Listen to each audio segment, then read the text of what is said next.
काल राज्यामध्ये मतदान झालं आणि राज्यामध्ये मध्यरात्रीपर्यंत जाहीर झालेल्या आकडेवारीनुसार 65.11% मतदान झालंय।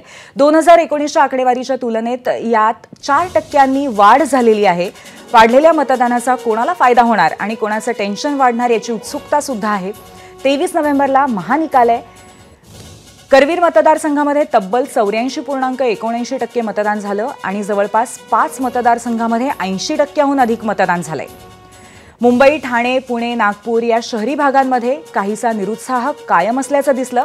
सर्वात कमी 41% मतदान हे कल्याण पश्चिम मतदारसंघात झालंय।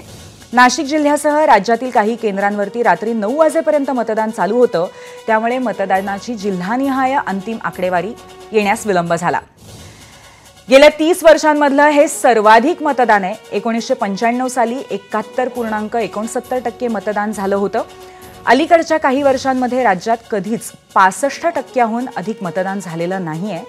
नुकत्याच झालेल्या लोकसभा निवडणुकीमध्ये 61.39% मतदानाची नोंद झाली होती। मतदानाची वाढलेली आकडेवारी निवडणुकीच्या निकालात नक्कीच महत्त्वाची भूमिका बजावू शकते।